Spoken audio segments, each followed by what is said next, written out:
got him back in here. I'm back. He's back. back. So we left off with, say the guy's name again. John Brzezinski. There it is. I was going to say Krasinski, but I was like, no, that's the guy off The Office.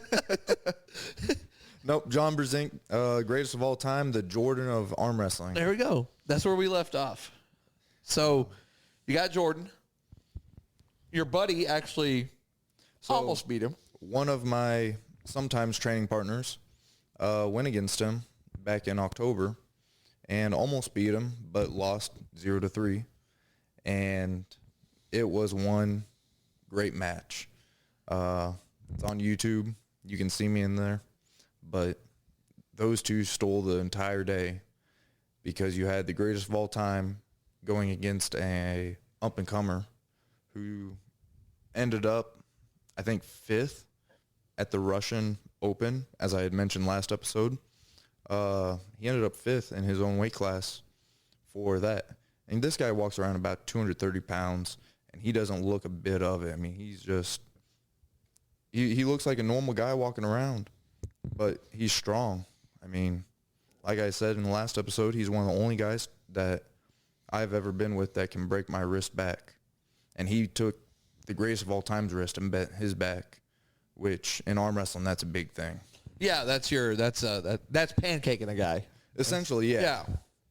Yeah, pancakes are a big thing in arm wrestling right now. It's the new fad, kind of, if you want to put it that way. Oh, it's really called a pancake? No. I was using a football term here. The term pancakes in arm wrestling, because of one guy named Devin Lorette out of Canada, is slang for steroids. Because Devin had a match with a guy out of Arkansas who was arguably number 1 at the world at the time. He went on this diet called a pancake diet.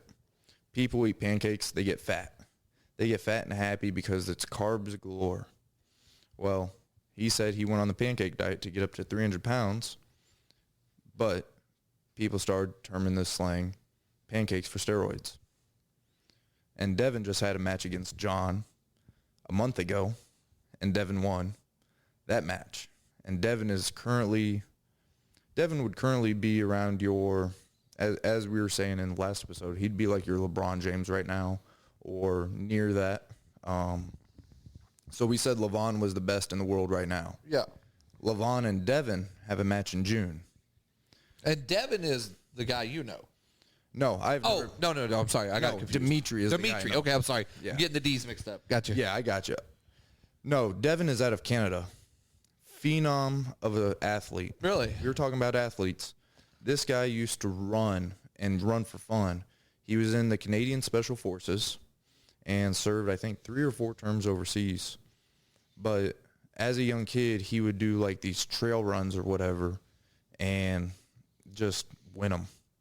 Well, he got into arm wrestling due to his grandmother when he was younger and stuck with it ever since. But he would be like your LeBron or... Right, he's your next in your butt. He's up there as being one of the greatest of all time. He is not. Yeah, he's in the team photo. Yeah, he's in the team photo of greatest of all time. Of that Olympic U.S. team back in 92 or 93, something like that. Yeah. He's in that photo. Yeah. He's in the team. He's not he may not be the greatest of all time, but he's definitely in the team photo. Yes.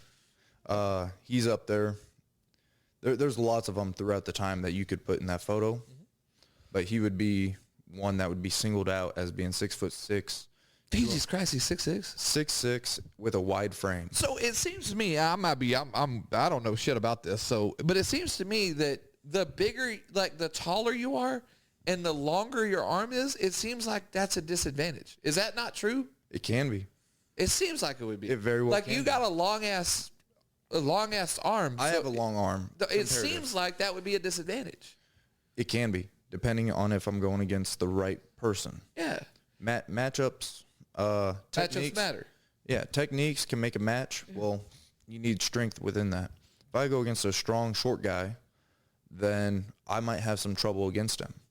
But if I'm strong enough in the right areas compared to his weaknesses, I might outperform him. I mean, matchups make the story. Yeah. And that's why anybody can win on any day in any tournament. And It's the same thing in take boxing or fighting or any kind of fringe sport like that. Matchups matter. Yeah. You can take a dude and he can be the baddest man on the planet. You stick him in there with a guy that knows what he's doing and exactly. fuck him up every You time. look at a guy like Mike Tyson. Why was he so good with what he did? Because he didn't fight nobody. Why else he did? Oh, you could say that. He But didn't. he was also smaller or shorter than Yeah. everybody. And he was very good on the inside game with an uppercut. He fought one guy. And you could knock him out right there because everybody was taller than Mike Tyson. Yeah. Well, he uppercuts them one time and they're knocked out. Yeah. You could get on the inside. Well, you get the right guy, yeah, they can be, that term, great. But you take a guy like John Brzenk, he had a decent-sized arm and a decent-sized hand, his thumb, which matters a lot in arm wrestling. His thumb was huge. I mean, you're talking, you take two of my thumbs, put them together, that's his one. And that matters? yes, because it's harder to grip around. Okay, I was going to say, what sense? I was trying to figure out why that matters. A bigger hand will usually help, but there's also another guy that would be in this team photo. His name's Travis Bajent, and he was in the movie Pulling John. So John Brzenk has a movie about him. Oh, really? Called Pulling John. And Is it a documentary or a movie? it's like a documentary. But it's got actors. No, no actors. It's a pure documentary. Okay. I guess, if you want to look at it There like we go. that. But That I'll watch. there's these two guys. One of them's named Travis Bajent, who I'm talking about, and Alexei Vovoda out of Russia. Mm-hmm. Okay, Alexei, I'll go into more details about him, but these two were chasing John. That's why it's called Pulling John, is because they were chasing the greatest of all time in his Right. for who he was at the time. Now, Travis was seen as being one of the best, both left hand and right hand, in the world at the same time. Not many people can do that. Travis has done it. Devin has done it. I don't know many others who have done both hands. Do you pull left and right? I do pull both left and right, but my left is nowhere. It's not okay. It's trash. I didn't know if that was if it was common to pull both left and right, or if there were only certain people did it.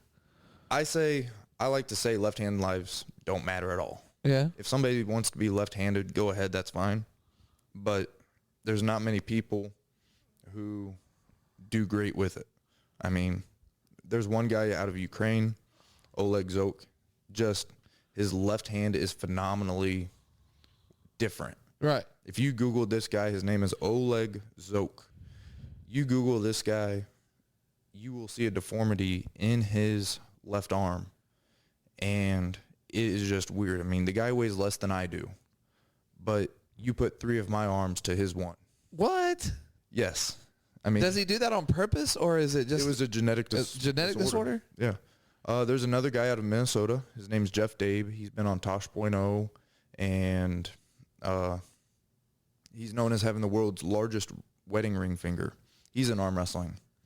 Well, he was born with some disorder or whatever where his forearms are just genetically huge. And like I said, his wedding ring finger, his wedding ring is like a size 17 or something Get the like fuck that. out of here. Are you serious? Yeah, That's like, I don't know how That's a the lot sizes more than all work, but oh. it's the world's largest wedding ring well, I finger. can tell you this. I wear I think I wear a 9. So that would be double.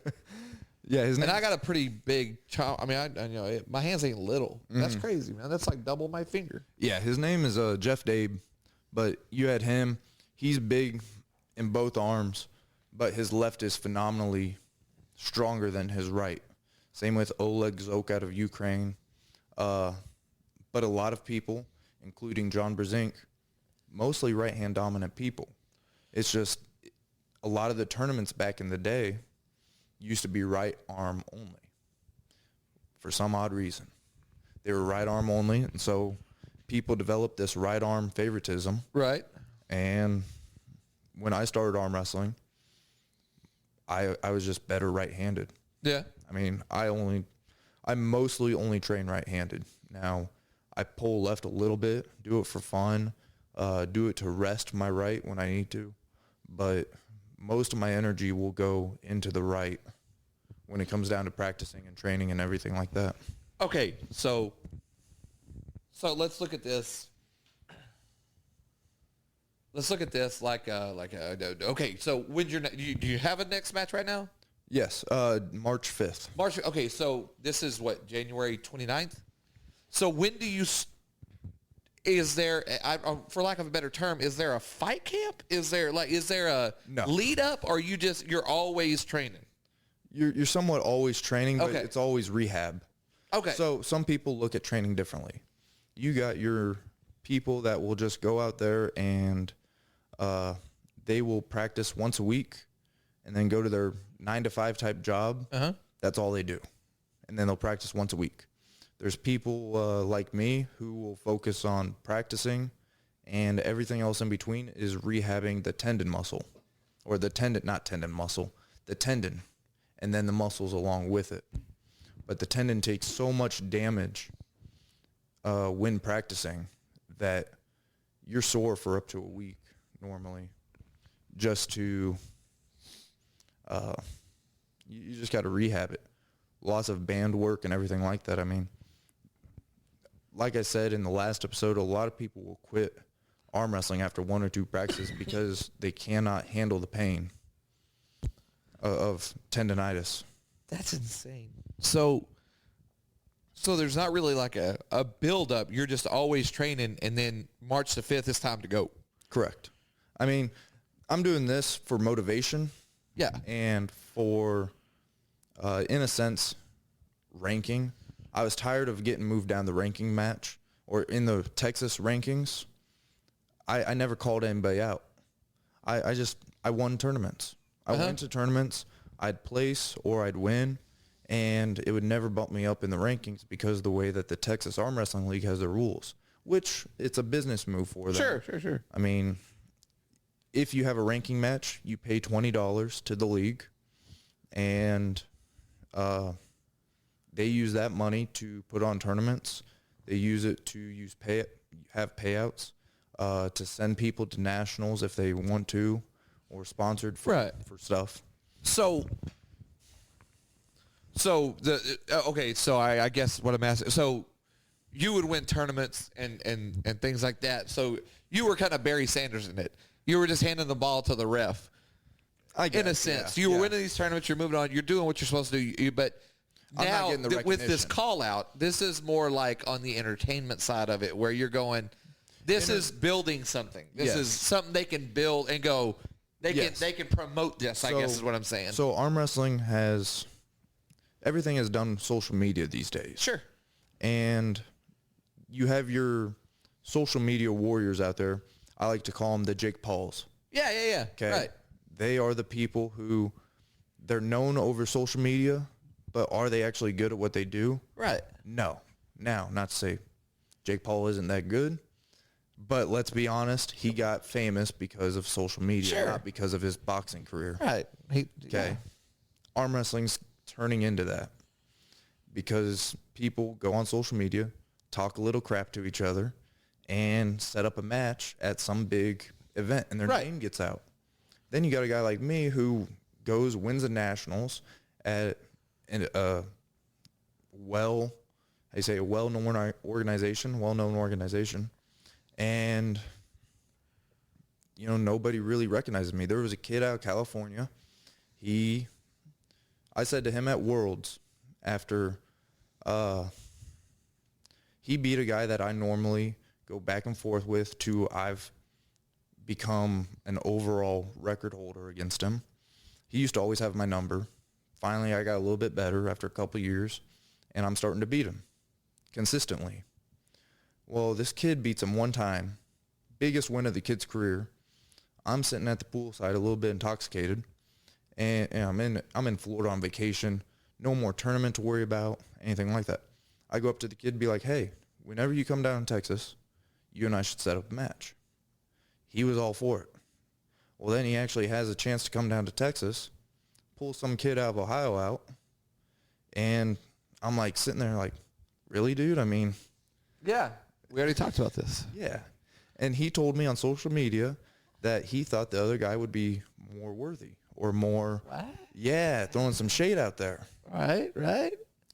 It's had me hurt ever since, but at the same time, it's like, okay, now it's time to step up a little bit. I've won tournaments. I go to Texas State Championship where John Brzezinski and Dimitri had their match. They had a tournament that same day. I don't even pull my own weight class because I was overweight at the time of my normal weight. Mm-hmm. So instead, I pull the super heavy weights for fun. Okay, you're talking 243 pounds plus. I end up fifth. I mean, I ended up fifth in a weight class I should not even have competed in. Right.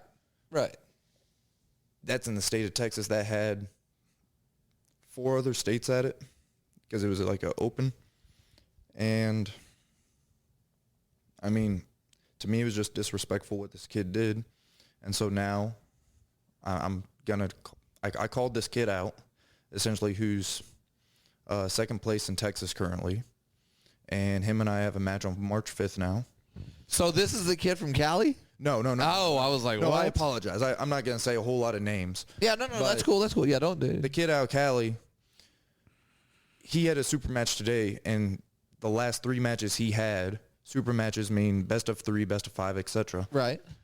He's gone 0-3 in all of them. Oh, so this kid's out. No, this kid's a bum compared to. He's a bum. And so he had a moment. He had one moment where he beat a decent guy. Sure. A very well respected guy too. Sure. Here in Texas. I mean, the guy is very well respected, and it's a guy that I beat on a regular basis anymore. And I'm like, okay, so you have a well-known social media platform. Help me out, help you kind of thing. Right. If you come to Texas, you and I can have a match. And if you beat me, then you get the recognition you deserve. Yeah. Well, this kid called me a bum basically on Facebook. Wow. And so I'm like, okay, so I called this other kid out who lives here in Texas. He's currently ranked number 2 since I was falling down on the Texas rankings just because I wasn't calling anybody out. And my goal is to move up and get the recognition I feel I deserve. Right. You want to say, yeah. So you're trying. So yeah. So I'm not trying to be the social media warrior. No. But you're trying to. You're trying to get the bag, man. That's Yeah. what you're trying. You're trying to get the bag here. Now, negotiations are still up in the money. Right. This all came to be very quickly, but I offered the kid. So he's very dominant with his left hand. Uh-huh. If him and I faced each other, me and this kid that have the match on March 5th, his name's Cody Haga. Very well-known puller here in Texas. Okay. Huge. Big guy? muscles, everything like that. Shorter than me, but I have a bigger frame than him, but he's got more muscle mass than me. All right. Okay, his numbers, if you want to put numbers on it on a scale, he's stronger than me. Sure. But he has my number left-handed. So I had to throw a little incentive in there of throwing the match in there. So right now the negotiation started. I said, since you have my number left-handed, I'll put $100 down on it. And then we'll say $400 from each other right-handed. $500 max.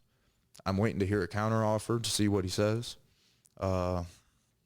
See if he wants to go a little lower or not, or if that sounds about right, if he can handle it. Because that's a lot of money. I mean, you're talking $500 in total.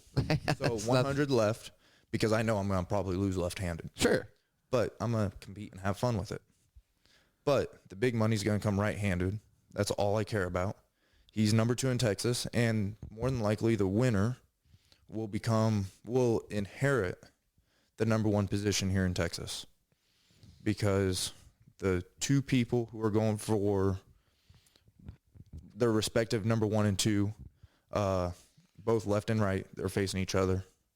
They're moving in the 220 class, so they have said. So that would mean the new number 1 would come from the winner of Cody or I. Right. So let's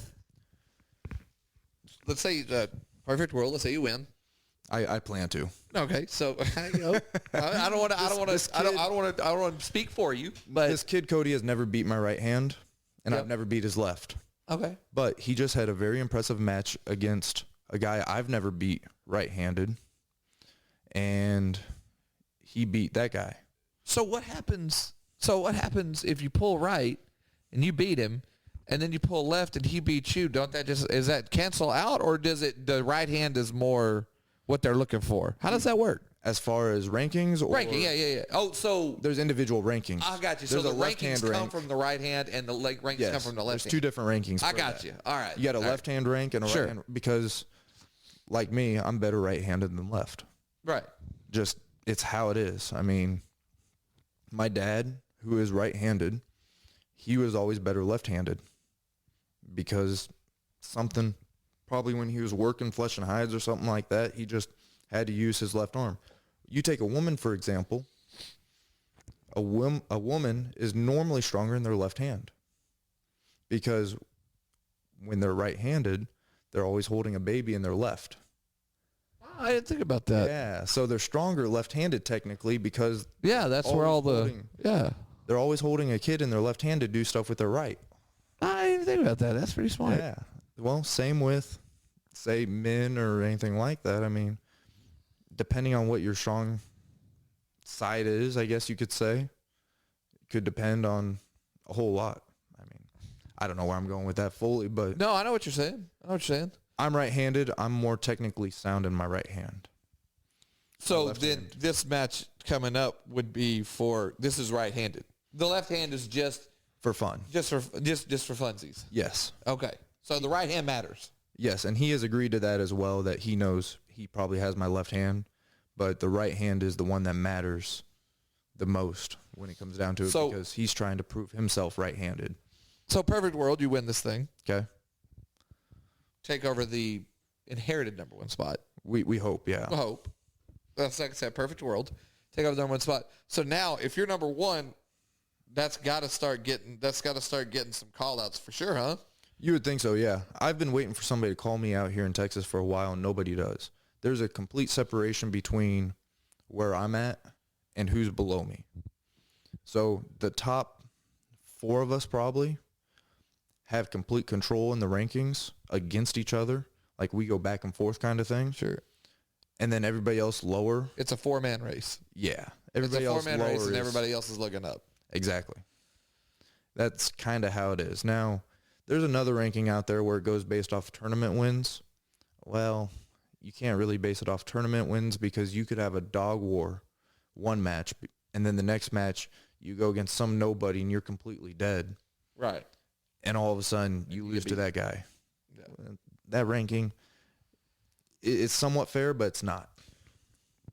Okay, so I'm full of dumb questions here because No, I you're don't know. fine. You're I don't fine. know what you're talking about. So you're IFA, Yes. WAF. WAF. Okay.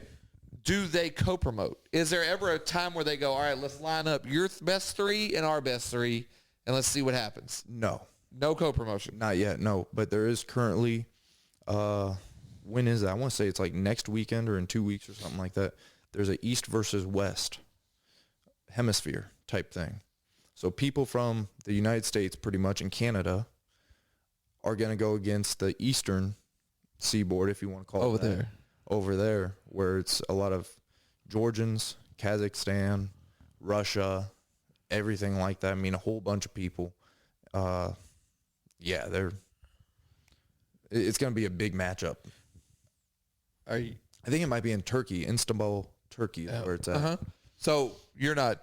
This ain't you. No, You're not going to that. I'm trash compared to those guys. Oh, those guys are the big boys. Those are the elites. Yeah, those are They're flying these guys out. One of them's a decent buddy of mine named Jonathan Breda. I don't know who he's going against, but he trains with the guy I got a match against. Really? Yeah. So And y'all are friends. yes. Is he giving him the dirt? I don't know. He's giving him the dirt. We're Don't all lie. friends. I'll say this: we're all friends. Okay. And- So you're friends with the Cody guy too. So Yes. this is a friendly call out. This is It's not you respect. being an asshole. This is a No. okay. We respect each other 100%.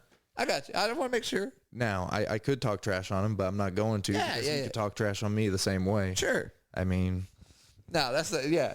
That I just did. I don't know how.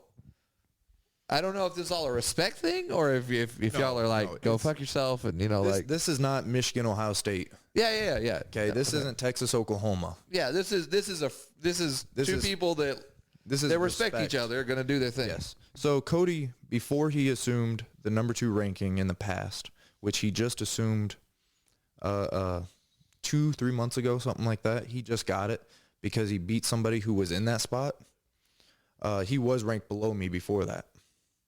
So he, rather than just working up rankings slowly like boxing might or UFC might, right, he went from like rank number 8 and beat the number 2 guy.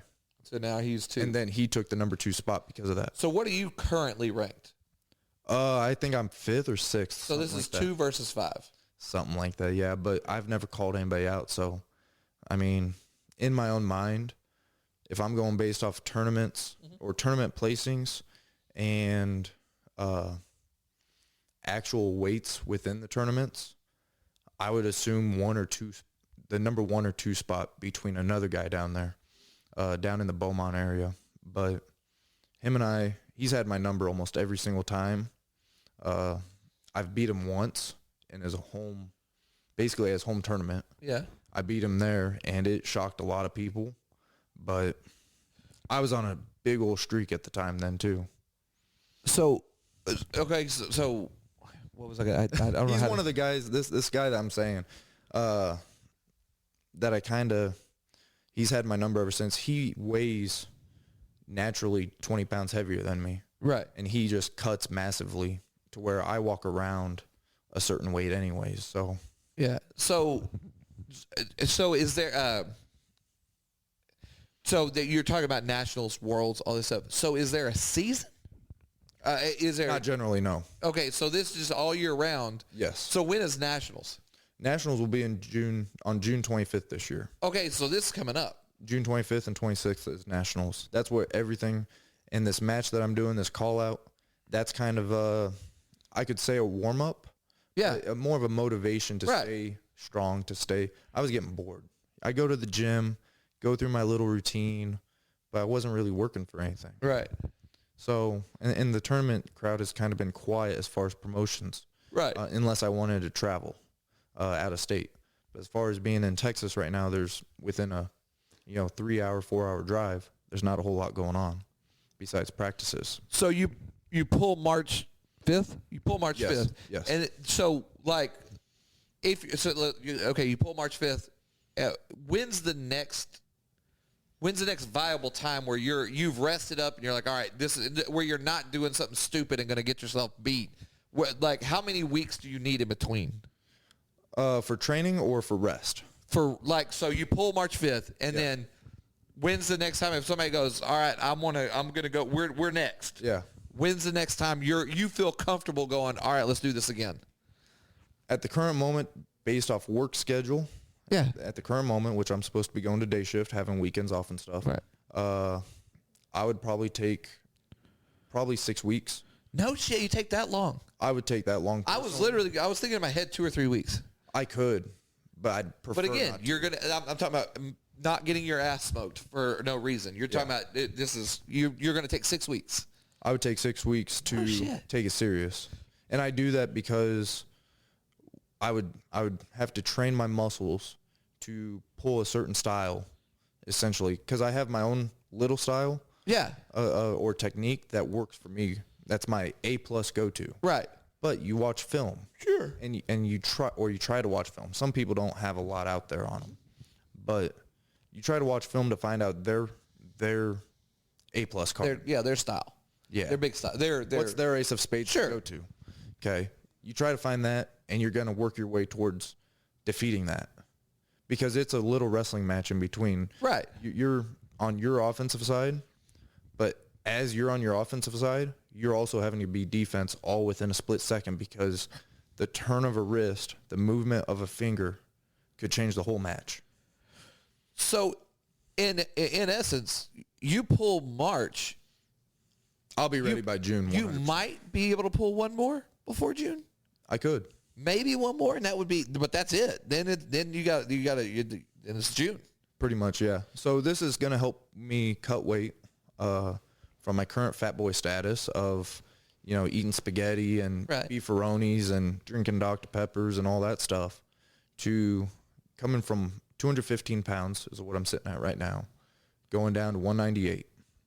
At nationals, I got to weigh 190. Damn, you got to lose 25 pounds in by June? So, 5 months? Yeah, it's a lot of weight, man. I can do it pretty quickly.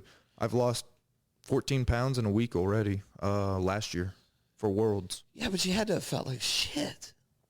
Not really. No? I'm just thinking what I don't feel like is. So, Shit. the weird part was when I was dieting for World Championships in Orlando, what happened, I was eating clean, eating fine, chicken and broccoli daily. That last week, I started a water cut. Okay, like UFC guys and all that. Yeah. You start a water cut, drink a lot of water, like 7-8 days out, and you just cut it slowly. Well, then all I was eating was 2 to 3 eggs in the morning, and that depending on my carton at the time, what my egg carton had. But I try to eat 3 eggs a day, whole eggs, no egg whites, or just full egg. Yeah. Okay, yolk, white, everything. Well, then it was tuna for lunch, just straight tuna, and then a yogurt for dinner. And I did that for a week. God, what are your farts smell like? That's got to be that's all protein, brother. It was good, though. I mean, I'm going to hear you, but I leaned out what I had to, and when I got to Florida, no, that was 2 weeks out was that diet. I got to Florida, I had to watch what I was eating because I got there 3 days before the event or before weigh-ins on Friday. Okay. I was having half meals at Longhorn Steakhouse, and I mean, I'd take half a steak, some broccoli, and eat only half of it to save some money for lunch the next day or something like that. Day of weigh-ins, my dad is with me, everything like that, and I was overweight by about 3 pounds. I had 3 pounds to lose, and you can't just say, oh, yeah, you take a big old dump. No, you're not taking dumps. Yeah, you're not eating. Yeah, you're not eating. You're not taking dumps because you got so much protein in you that it's like a can anyway. Yeah, so basically it was, I drank, I think, what was it? 6 bottles of water in about a 2-hour span. Yeah. The night before, and lost, was it 7 pounds in one night? Damn. Not using the restroom or nothing. For some odd reason, my body worked that way, where I drank a bunch of water Yeah. the night before, and as I slept through the night, my body just got rid of 7 pounds. Yeah. Don't know how, but I made weight. I woke up at 5 a.m. Weigh-ins were at 7. I think it was 7 or 8. And I made weight. Had meals all day, big old meals, because I was eating like a fat boy to get my protein, my carbs, and everything back up. I ended up losing more weight. Really? I ended up. So you went in lighter. Yeah, I went down to 185 within a span of, I went from about 196 to 185 in a matter of like 5 hours just from eating food, actually. Damn. I don't know what caused it. It sounds weird, but my dad couldn't even verify this, that I stepped on a scale for weigh-in, and I weighed what I had to, 189. The night before, I stepped on the scale to see what I was at, to see if I had to wake up early or anything. No, I ended up losing that much weight, and I was eating and everything. Weird. So you say that might have been before, you might not have been working there yet. Yeah, it's probably before you were working there. But I did this.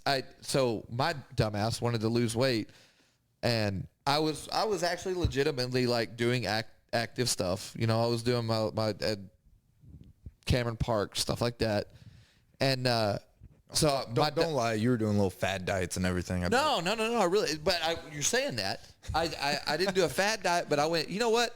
I'm going to look up how these fighters lose so much weight. Oh yeah. And so I looked it up, and I was like, oh, so I did that.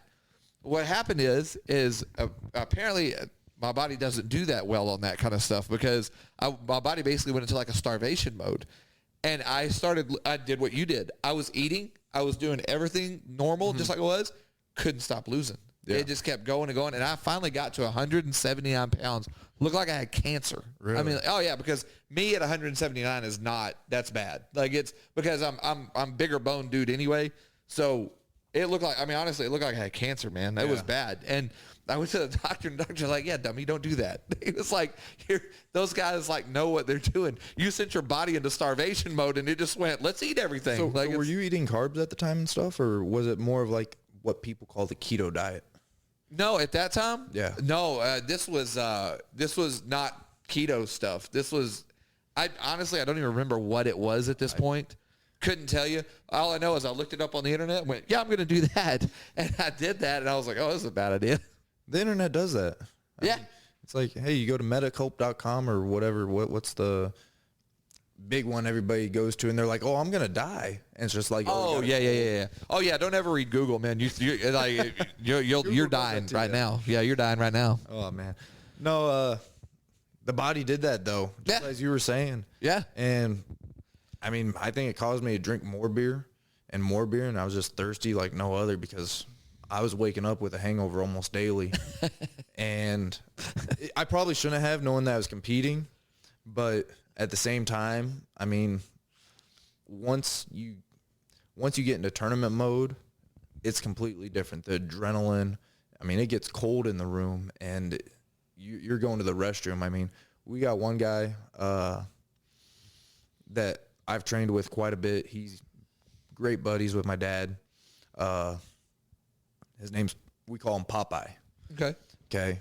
Well, this guy, he will use the bathroom like no other. Every 5 minutes, he's run to this bathroom when right. he has a tournament coming in. Right.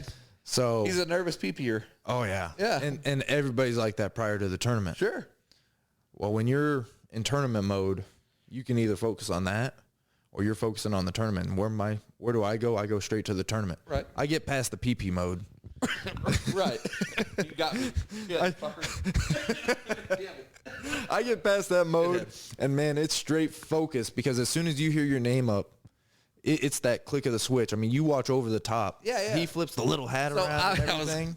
I didn't want to bring it up, but I was going to ask. No, everybody's seen it. It's on replay in the room. I mean, you're talking about. So is it realistic at all? It's loosely based on John Brzezinski. Oh, really? Yeah. Okay. It is loosely based on him. So he's kind of like supposed to be the Stallone of. Yeah. He was the small guy going against the bigger guys and there's actually an action figure from the movie when they were coming out with the action figures in the 80s and everything. You had the Sylvester Stallone Lincoln Hawk one. You had the Bull Hurley. Well, there's a John is the Bull Brzezinski. Hurley guy really a armor, or is he just an actor? He's just an actor. Okay. I didn't know if he really was a lot of them were actors. Now, there were some real people. The event was real. Over the Top tournament was a real tournament. Really? I believe like June 26th, 1984, 1985, something like that. So that was a real thing? Yeah. Get the fuck out of here. Are you serious? I thought that was just some cheeseball movie. The semi-truck that Lincoln Hawk supposedly wins in the movie, John Brzezinski actually took that home in the tournament. No shit. Yeah. So he won the actual Over the Top tournament. He won the actual tournament, and he says it in that documentary, Pulling John, that he sold it for either a motorcycle or a Corvette or something like that. But, yeah, he actually won because what happened was they had their little weight divisions. Yeah. Okay? They had qualifiers all over the United States, all over the world, apparently, something like that.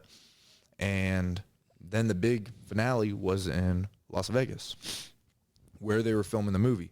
You can see John in the movie. You can also see a guy named Cobra Rhodes who beat my dad in 89. Stop right there. Don't say another word. We're coming back. Oh, God. All right. Hey, I'll see you later.